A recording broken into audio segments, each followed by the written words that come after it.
Welcome to Not the Retirement Show. I'm Robin. Hi, I'm Bill. And today we're talking about 5 steps that you must take to secure your future retirement.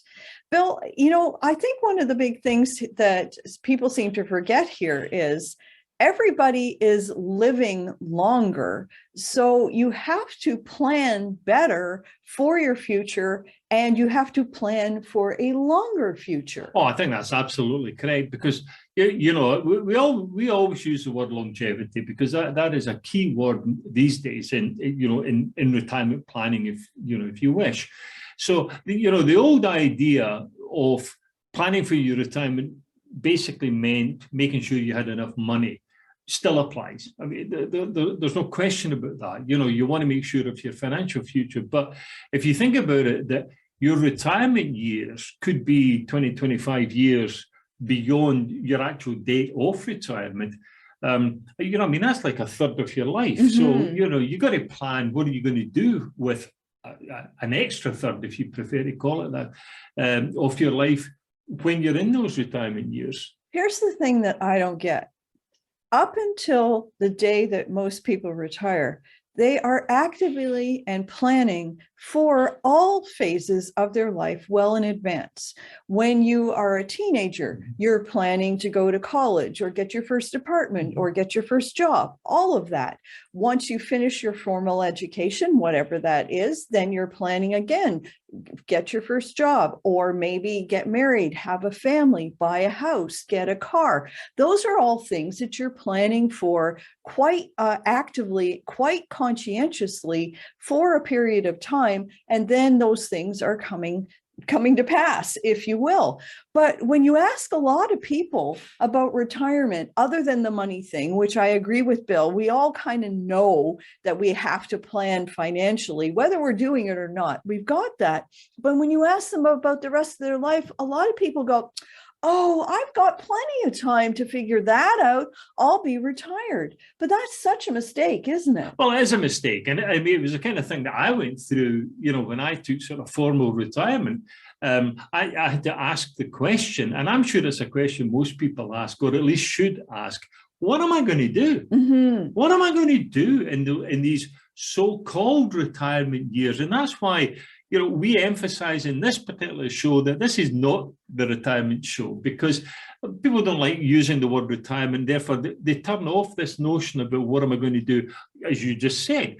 Oh, I'll figure that out, later on. I'll figure that out, whenever I do retire, perhaps. But you really should be retiring, planning early for that retirement, because I did find that I did have some difficulty trying to figure out, what would I actually do when I had allegedly, at least, all of this free time. Well, particularly if you've had a big career like Bill did, you go from really, really busy life to absolutely nothing overnight. And maybe that's fun for a week. It's kind of like a vacation, but then what? And here's the other thing. Supposing even that you're getting our message now and you're going, okay, I get it. My life's going to be radically different. I need to plan now how I'm going to fill the day. But people then again have the tendency to think that it's one and done, one plan for retirement, that's it. And they really miss out on the fact that as you age, particularly if you live a long time in retirement, your circumstances are going to dramatically change. Eventually, you're going to be less able-bodied.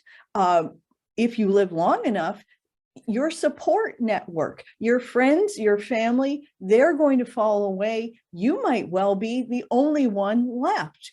So you need to be prepared and ready to care for yourself mentally, physically, emotionally, financially, and spiritually. I think, the big word I take away from that list is the emotional. Mm-hmm. I think the emotional impact of those retirement years is grossly understated. I think a lot of people miss out on that.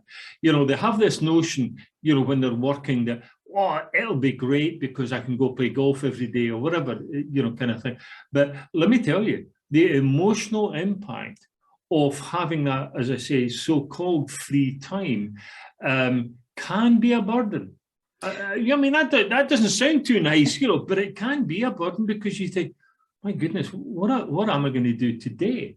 And you go from a 5-day week to a 7-day week, and it's true. And people think, yeah, that's right. Wait until you get there and you realize what that means. Well, we have a video called Retirement is Not for Sissies. And if you're new to our channel, if you're just finding this video now, make sure you go and look that one up, because we talk extensively about the emotional and psychological impact of retirement and how to adjust and course correct, if you will. Well, you've been watching Not the Retirement Show. If you're new to our channel, please make sure that you like and subscribe so that you can get all the information that we have to share. Bye.